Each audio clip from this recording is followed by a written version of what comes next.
What's going on, everybody, and welcome to the Other Side of the Firewall podcast, where we talk about the latest and greatest in cybersecurity news, as well as we highlight those movers and shakers and glass ceiling breakers, those people of color who made it to the other side of the proverbial firewall.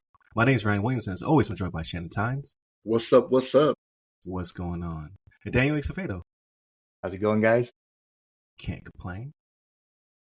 So welcome to Monday's episode. So Monday and Tuesday are topics, Wednesday discussion. Thursdays, Ask a CISSP. I know I've been saying for weeks now, I'm going to get this episode out. I finally fixed it. Thank you, Riverside. Gave me some new tools. They had some kind of update or something like that. So it won't be perfect. I won't be in most of it. Like you'll hear my words, you hear me speaking, but the video is so out of sync, it's distracting. So you'll see my guest mostly, and then you'll just hear us talking. Or you can listen to the audio version, then it's just you won't notice anything. And then Friday's everything else, movies, books, games, all that good stuff. But without further ado, I'll give it to Shannon. Everybody, this article comes from therecord.com, written by Jonathan Greig, or Greig, G-R-E-I-G. Sorry if I messed up your name there, Jonathan, but the title of this one is FAA proposes new cybersecurity rules for airplanes. Okay, so we've talked about this before on the show, right? And this delves right into it, right? So we talked about those 16 pillars of infrastructure, right? And airlines, guess what they fall under? Guess what they fall under? Transportation systems sector, right? Transportation systems, and it's one of the 16, right? So this is why we got to get better at it. And with it being airlines, this is where it makes it a little difficult, right? So this is like the Navy kind of has these experiences as well, right? Because it comes to ships, right? So it's not like it's a stationary land that you can go and protect, and it makes it a lot easier when it's something that just stays in place, and you have to do the mitigation. Excuse me, we're not going through a divorce. the mitigations, right, for different cybersecurity threats and things of that nature, right? So because you have these things that are mobile and that are going all over the place, it makes it a lot harder, right? Especially in this day and age, when you come to the point where the last several times I've flown on a plane, like Wi-Fi has been a standard thing. You know what I'm saying? So how are you protecting that Wi-Fi? How are you making sure it's secure as you would like for it to be, right? Not as it is. I'm not going to say that, right? Because we know that's not always the best way. The way it is not always the best way it should be.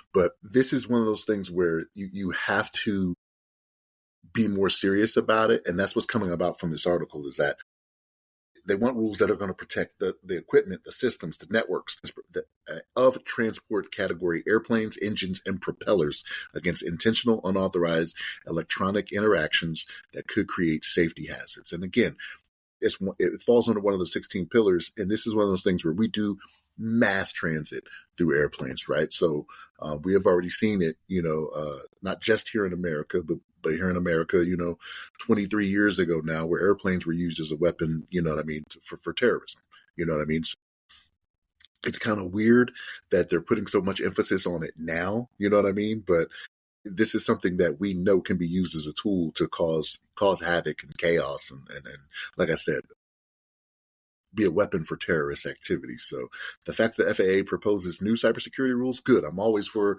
moving forward, doing new things, and realizing what you are dealing with, right? So again, because airplanes, trains are mobile, you know what I mean? They do definitely need to be taken more serious, right? As they have been used as weapons in the past. So good to see this about them proposing the new cybersecurity rules, especially towards airplanes, again, because it seems there's all the more need for it as well, because we've seen lately in the news as well as you have these cybersecurity issues that are just slowing down people getting to where they need to go, right? Because we saw it, what was this, a month and a half ago, when it was the CrowdStrike issue that happened, right? So airlines were coming to a dead halt, you know what I mean? They showed the map. We talked about it then, as a matter of fact, the map that just showed, because it was the three major airlines that were affected, right? Your American, Delta, United. This is why there needs to be better rules for this, right? So even though the 16 pillars thing, that was something from, I want to say that was 2023, maybe it came into heavy focus when they were talking about that. We're still seeing effects of, I don't want to say improper cybersecurity, but cybersecurity that could be handled better, which makes us need these types of things. But Daniel, what's your thoughts on this, man? No, I mean, definitely kind of like the way you absorbed and read this article, I saw the same thing too. I'm just kind of surprised, like it's 2024 and now there's like a pivot to improve it. I mean, I feel like an industry of this nature where, like you said, I'm looking at my notes right now, and that was one of the things I highlighted too, after 9/11 and how that was orchestrated, you know, maybe they didn't use cyber tools to gather information, but protection of information, availability in general probably had a hand in it as well. And that was, I'm bad at math, but 20 years ago or whatever, this day and age, with the tools that we have to our disposal, with how good these guys are at hacking and manipulation and creating these tools to gain accesses and gain information, it's a little like alarming to me that now it's like, hey, you know what? We need to update this. It needs an updater like Yeah, in 2024. I think, they talk about special conditions, like special condition systems, and they're really talking about, all the interconnected devices that either manage the airplanes or the maintenance of the airplanes or the communication of the airplanes. And we've seen this with industry before where, like IoT devices or integrated technology devices, now with AI, where there is these big technological advances. All of a sudden, they interconnect to a lot of different things, and then they realize, hey, this can be used as a foothold to gain access into networks. We need to come up with at least the bare minimum guidance so people can go off of to protect these networks and these different industries. So, good on them for that part. I think it might be a little bit too late. Well, it's not too late, but I feel like it's later than it should be, especially right. for an industry as large as like air division. But it's for me that the scariest thing, like you said it originally, it's like they're worried about the footprint for like maintenance of laptops to check planes, networks deployed at airports and airline gateways, wireless aircraft sensors and sensor networks, cellular networks, connected devices, satellite communications, GPS, and more. I'm like, well, are you kidding me?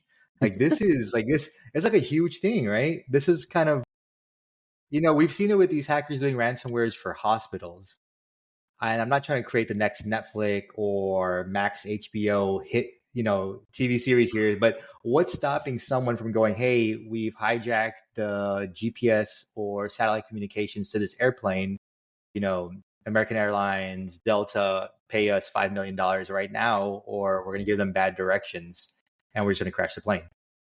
It's a What scary what world. you're what you're describing? That's Die Hard 2. Yeah, yeah, That's in yeah, the yeah. It is. 80s. It is. No, let's be real, right? Yeah, yeah, That's for in the real. Yeah. 80s. Yeah, but I think we're at a point now that that is not so far-fetched and wouldn't be so hard to do if some of these guys really wanted to do it, which is a really scary place to be at. But so I don't know. Hopefully this snowballs quicker than, the last 20 years it's taken to get to where we're at right now. And hopefully what they implement is very robust, very, very detailed and scalable so that, because we're already seeing it, like engineering and maintenance of airplanes already is at the worst it's ever been. There's problems on airplanes every day, from the engines to like failures to like doors flying off mid-flight or parts of the plane. So the airline industry, you need to get it with it, right? Like the physical part of the plane and then the IT part of the plane can't be both a problem, and then the cyber part too. So those are my thoughts, Ryan. What do you think? That thing, I'm terrified. You just scared me very bad. That's what I think. But yeah, in all seriousness, like, yeah, you're right. It is bad from a hardware, an IT, and a cyber perspective right now for airlines. That's pretty crazy. I never thought about that, and now I have to get on a plane in the future and think about that. Thanks, Daniel. But I aim to please. I aim to please. Look, when he's not going after billionaires, he's here to terrify. You know what I mean? yeah. No, it's all good. But real quick, I'm gonna read this very quick ad, just as a placeholder, because this could be your ad. So, discover The Other Side of the Firewall, your go-to cybersecurity podcast that dives deep in the world of GRC, with special focus on diversity, equity, and inclusion. Join host Ryan Williams and his expert co-hosts as they explore the latest in cybersecurity news, spotlight trailblazers in the field, offer valuable insights for both newcomers and seasoned professionals. Whether you're looking to break into the industry or stay ahead of the curve, the podcast delivers the stories, strategies you need to succeed. Tune in and stay connected to the ever-evolving world of cybersecurity. So ChatGPT just gave that to me. I literally just said, hey, give me a 1-paragraph ad. That's what it gave. But this could be your ad, and it could be custom, curated, and tailored to your business. So there it is. So back on topic. Yeah, like this is long overdue. I'm glad they're finally doing it though. But I think it may be because of the powers that be, right? You always have the cycling of CEOs and security experts and IT guys and gals and so on and so forth. So it may just be that perfect combination where you finally have somebody at the helm who's like, hey, we got to take this thing seriously because of X, Y, or Z. Maybe they saw something, like maybe there's something that's undisclosed, like somebody tried to, bring down a plane or cause the fleet not be able to launch, et cetera, et cetera. Some new capability in your peer has or something like that. It could be a combination of all the above. We don't know what they're disclosing to us and what they're not. So I'm glad that they're doing it. But yeah, you are correct though. I didn't think about that. It's just from like there was an article about obviously the doors blown off planes. That was a Boeing issue. But then I saw one where there was an electrical fire is isolated to just one person's seat assignment, right? But smoke and things of that nature cause a plane to have to divert and land. And it may have been a year ago or so, but it was not the person's fault. They just simply plugged in a laptop or their phone or wherever to charge. It was just a bad charging receptacle that caused them to have to come down as an emergency. So that's just what companies do, right? They want to spend the least amount of money possible to make the thing as profitable as possible. So I can only imagine from a cybersecurity perspective, like what are they taking seriously and what are they not taking seriously? And now the FAA has to step in and give them guidelines and rules. So I think, sorry to interrupt here, man. So I think what comes with this, and it's not necessarily a cybersecurity thing, but some of these planes, when you look at how old they are and how long it's been since they've been manufactured and been in service, what you have to think about is the technology that's being created that has passed that by. So if somebody plugs something into the receptacle, right? Not the spectacle. It is a spectacle still, but receptacle. What you have to think about is what they may have been plugging into it is something that, is above the rating for whatever that outlet may have been, right? So like when they built that plane 15 years ago, a phone was only pulling this much power, but now it's this much, you know what I mean? Like what it may be to this day and age. And it just may not be keeping up on that stuff because to the airlines, it is a business, right?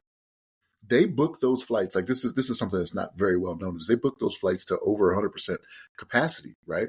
Because they take into consideration that, okay, we think maybe 5% of the people that are booked are not going to make their flight or they're going to not cancel or whatever. So we'll have somebody lined up for that. That way they try to keep the plane as full as possible at all times and make as much money. So when it comes down to the money game, like they're not putting money into refitting this, taking an airplane out of circulation for 3 months, 4 months, 6 months, whatever it may be, to upgrade the wiring or whatever it may be. Unless it becomes major, I don't think they're really thinking about that type of stuff. And cybersecurity, kind of the same way, right? Like this article pretty much hits on it because I think you're right. I think something happened that they don't want to get out, that they're like, we can't let this be known, but now we're going to go ahead and make sure all these things are taken care of. Right. And as a passenger, so as a cybersecurity person, I would like to know what happened. But as a passenger, I don't want to know what happened. You know what I mean? Like I don't want to have that thought in my head. It's the same reason why they edit movies like Flight. Flight plays on the plane. Mm-hmm. However, the crash scene is removed. Right? They don't instill panic in you while you're in a metal tube 30,000 feet above the ground. So. That seems easy to avoid altogether, though. Just don't show that movie. I get that Denzel is a star, but come on now. No, they're like, we show the movie, but we're cutting out the one of the best scenes in the movie. Yeah. But yeah, it's just you don't want to still panic and things of that nature. So I get it. Maybe transparency in this situation is not ideal. But I'm glad they're doing something about whatever transpired or whatever thought process or whomever is at the helm, whatever. Like, you're trying to be proactive, you're trying to fix it, or reactive, you're trying to fix it. So, good on you. Hopefully, Boeing gets their planes buttoned up better. And hopefully the FAA does instill this this framework, because it's definitely necessary. It's necessary for all means of mass transit, because you do have to consider people's lives are in your hands, both within the vehicle of whatever it is and outside of it, because like Shannon said, that these things can become weapons as well. Even trains that don't have people on it, right? Like if you derail a train with chemicals, things of that nature, now you impact the town or city that it's downwind from. So you just have to be very mindful of that, and I think that's what they're currently doing. So good on them. And is it Boeing is the one that's supposed to create the ship that's supposed to get the people off the International Space Station too, or am I misremembering this? Boeing originally, I thought it was their liner or whatever. Yeah, I think so. I'm trying to remember. I could be wrong on that. Because Elon was like, "Yeah, we got something. We can step in." Right. Now they're saying they're not going to get those people until February. 6 months. Next year. Yeah. So that's pretty wild. They're stranded in space. That is, I think, like Lost in Space. Yeah, that was a TV show. Yeah, so, and they were only supposed to be there for 8 days. That's the thing. So they only bought like stuff for like 8 days. So like they're wearing clothes for extended amount of time, like things you don't really think about when you're in space. Like there's all this stuff that's coming out. You're just like, oh wow, okay, well, yeah, that sucks. That's why we need a space elevator. A space elevator? Ooh. Yeah, like it's so it can be done. Like it's not science fiction. It's just very, very expensive. You can build it, and like literally it could be a dock that rotates with the Earth, and they can dock with the space elevator, and they can bring freight up and down. Like why are we not building this? Come on, Elon, you want to build weird shaped cars? Build a space elevator. Let's knock this out. Get on it. I think the risk of terrorism would just be too much. Like that's just how I feel. So you guys ever seen the movie Contact? I think it's Contact. Jodie Foster. Yeah. So it's like, yeah, because remember you had that group that was like, hey, we shouldn't be doing this, that, and the third, and then they blew up. Yeah. Like I think that's what they're thinking about. It's like, you're not trying to pay trillions of dollars, because it'll be trillions with a T if you build this, right? For some group to be like, hey, we don't like it, and do something to blow it up. We can't even secure planes. Like, how are we going to secure this space elevator? Right? Can't secure a door on an airplane. Forget about the other stuff.